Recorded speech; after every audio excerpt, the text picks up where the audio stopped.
Hey sister. Hey sister.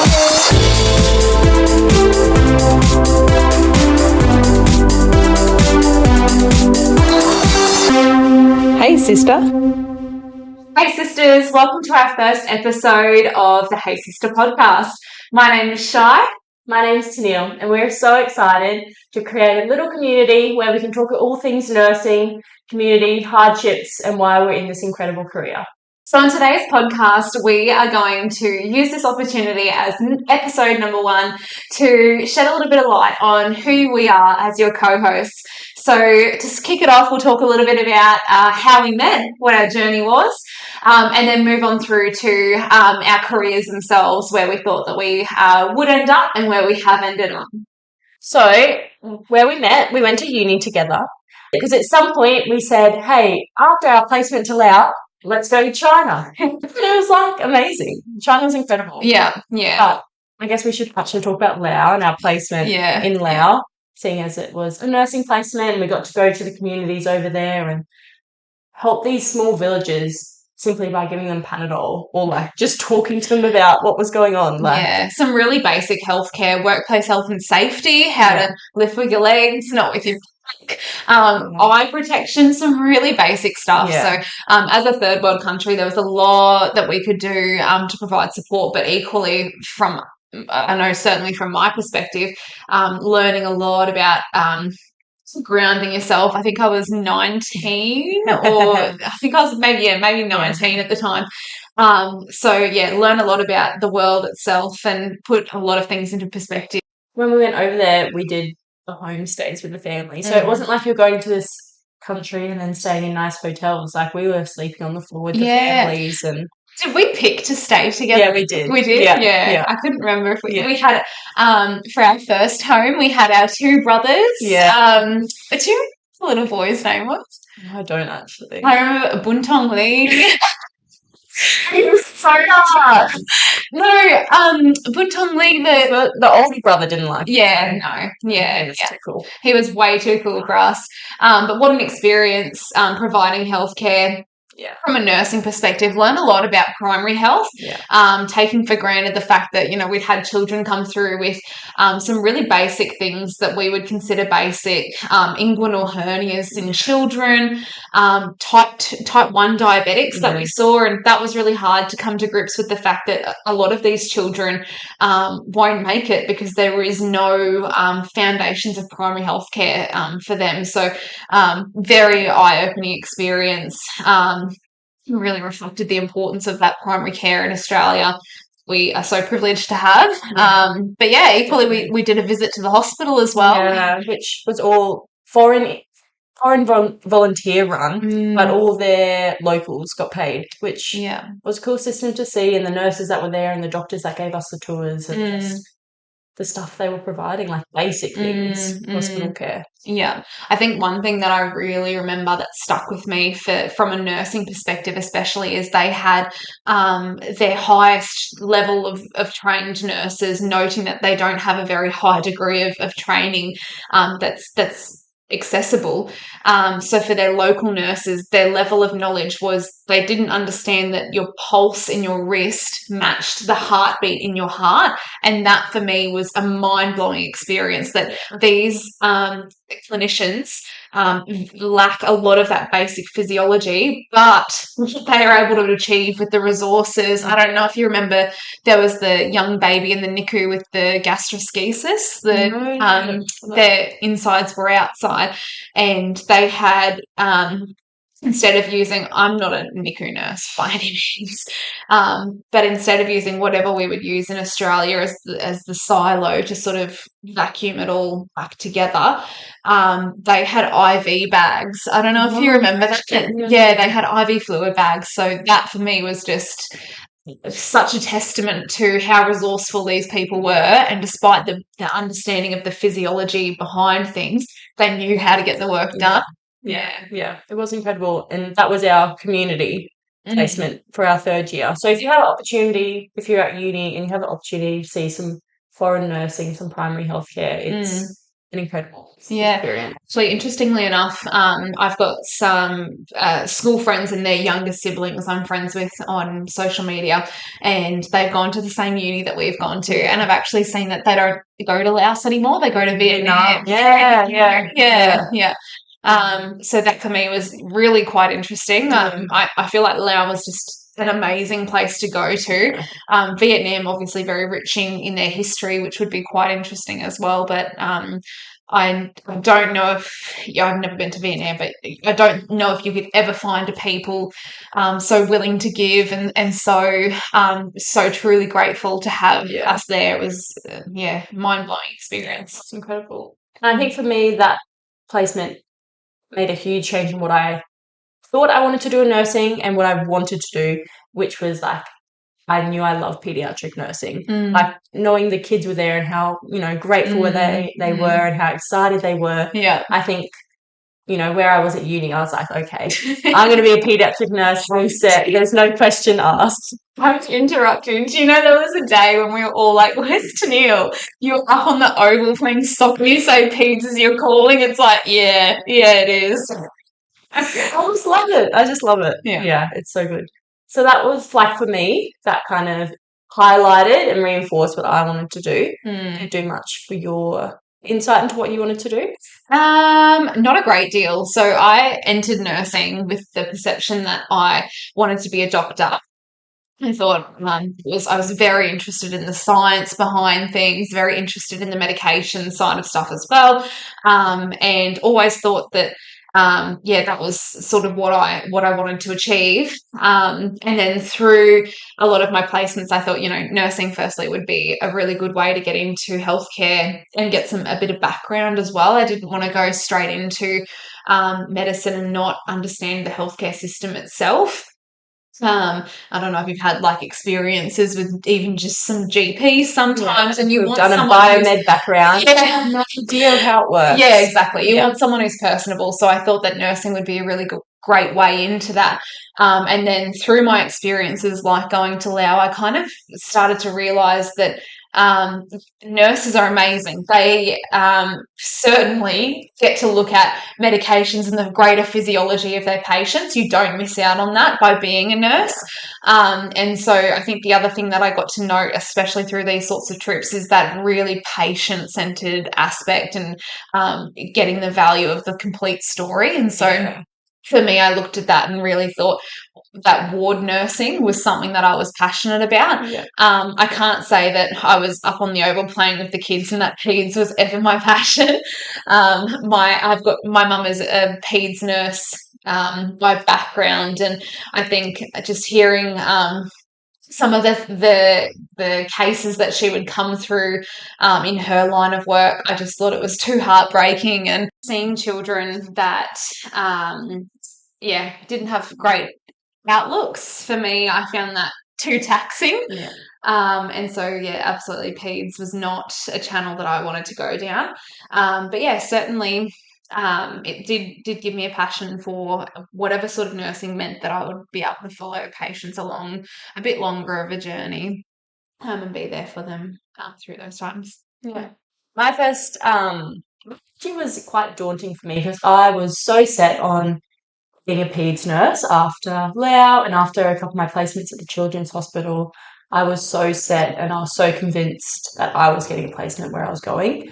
And then I didn't get my grad year in pediatrics, and I didn't get a grad year at all. And that was so overwhelming. I just never even thought about it as a possibility. I think I was just so positive in my thought that I was going to get the job, and then I didn't. And I didn't even know like what was going on. I was so confused. But it's definitely happened for a reason, because it's opened my eyes up to a whole different area of nursing that I didn't even think I was interested in. I actually started in implementing the new computer system to the hospital.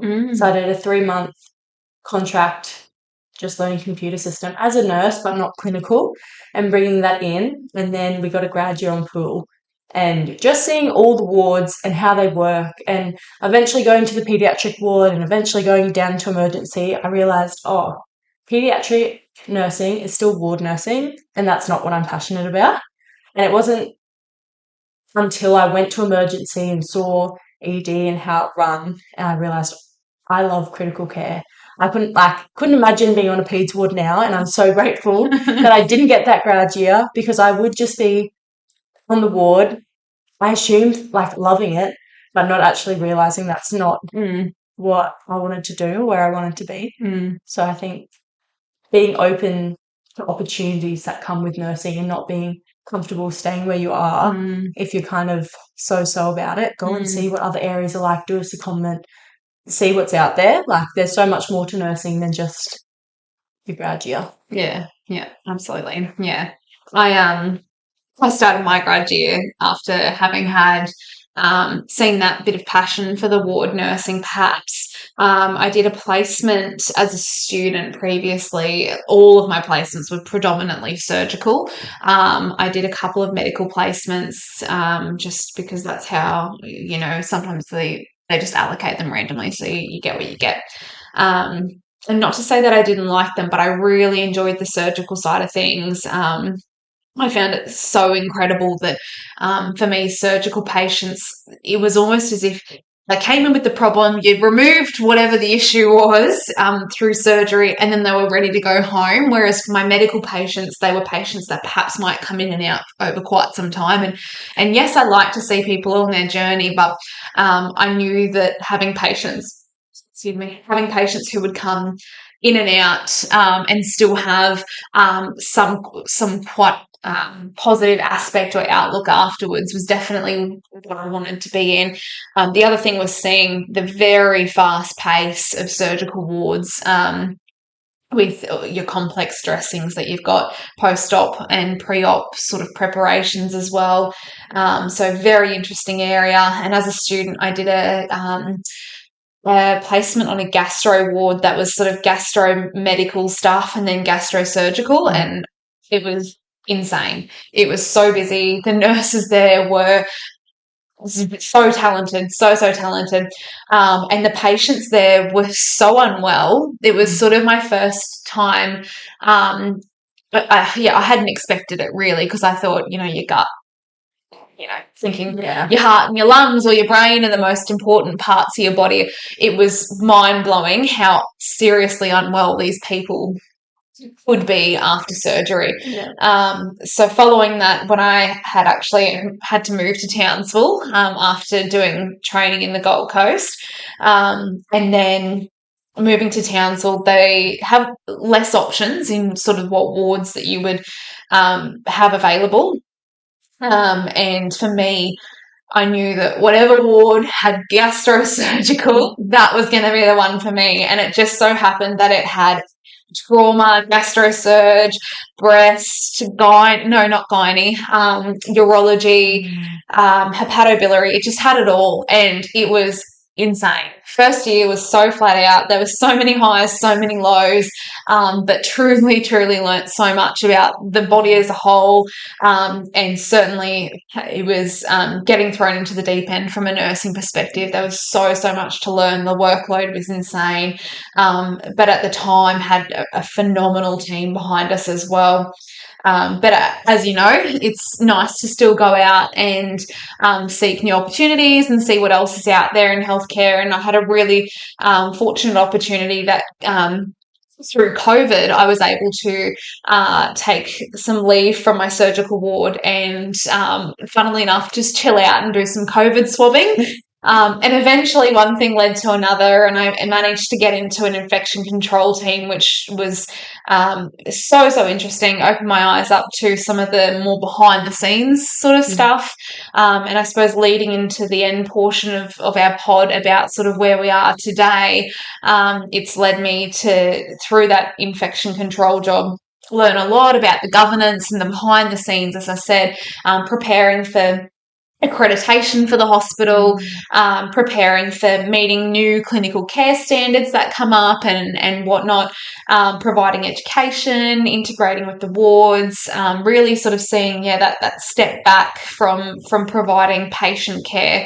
That's where I found my passion and my niche. I could see that I can make a big change to the ward nurse's life through taking my experience as a ward nurse, but then also understanding how we can actually improve the system as a whole as well. And for me, that bigger picture was certainly interesting. So one thing led to another, fell into patient safety, which was interesting again, and then eventually have moved back down to Brisbane way, and at the moment working in that policy and governance space, which for me is just chef's kiss. It's so interesting.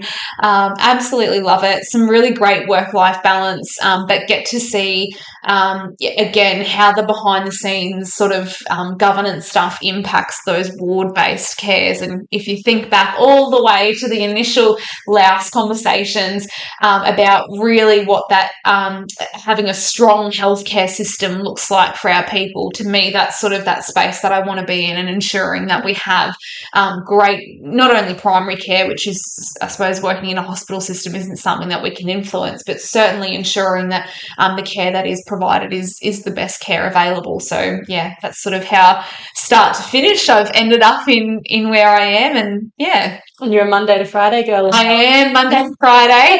It's definitely got its perks. Yeah. Work-life balance side of things, but again, would absolutely not be in this position if it wasn't for getting out of your comfort zone, trying something new, and we'll always look back on those surgical days fondly, and knowing that just, yeah, what a crazy experience it was, and the experience that it gave me, and leading to today. It's insane. Yeah. I am. But keen to hear more about how your initial PEDS journey has led to where it's gotten today. Yeah, so on pool, I did some PEDS and I did some ED. I even had a stint doing children's hospital and home. Was actually incredible, but it wasn't my forever job. But I had a great time in that team, and how the hospital can work at home, which was really cool to see.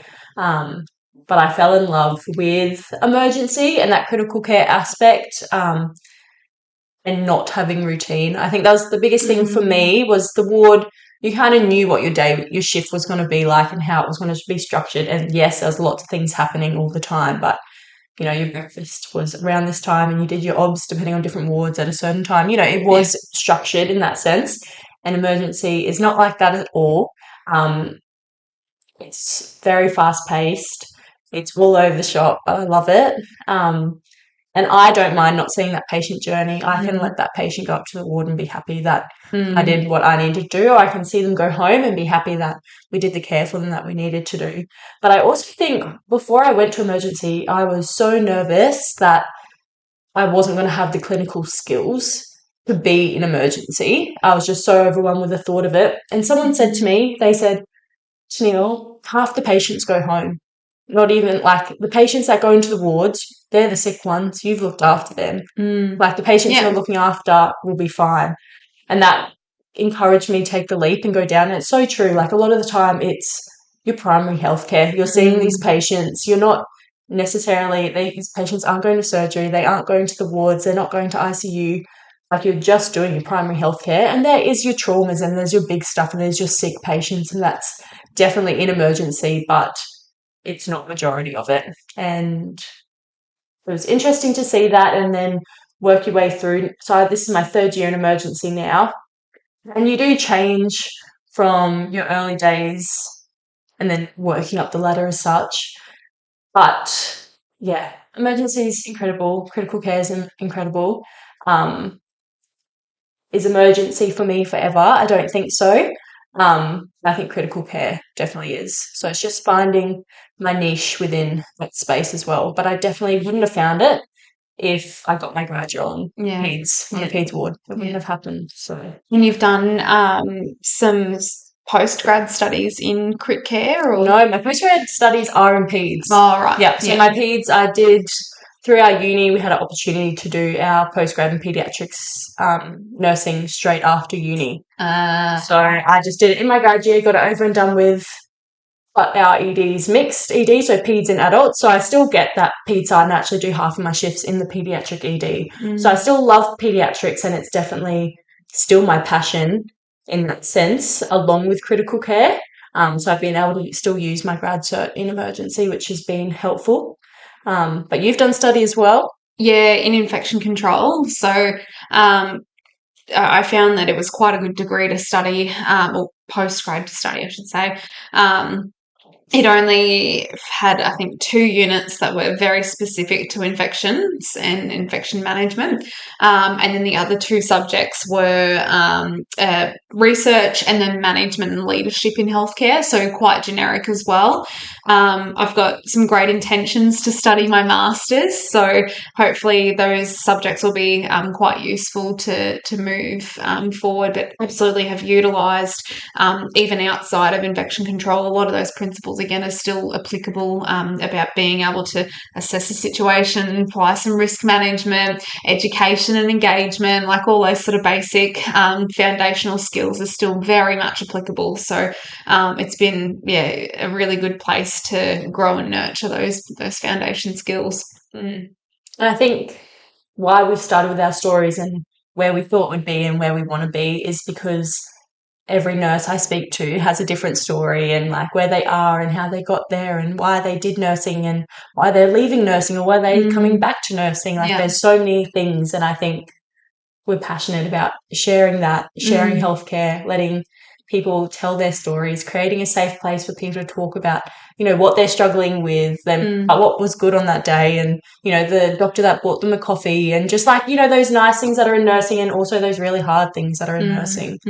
I think especially in the current healthcare climate where we're seeing quite a significant drop in healthcare staff, it's quite a concerning place to be in, and I know that there's a lot of work being done in this space around funding and uplift of student numbers, ensuring staff welfare, and I think that this is kind of like our small little piece that we can contribute to the community, just to ensure that I suppose everyone's feeling like we are a sisterhood, because genuinely, if you get yourself into a good ward or into a good office, you will feel that sense of, I don't know about you, but you go to a party or a dinner or whatever it might be, and you can seek out the nurses. You've got your own language. You've got, just there's something about it. It doesn't matter where that nurse is from. You'll always have that instant connection, and I think that's something so unique to nursing that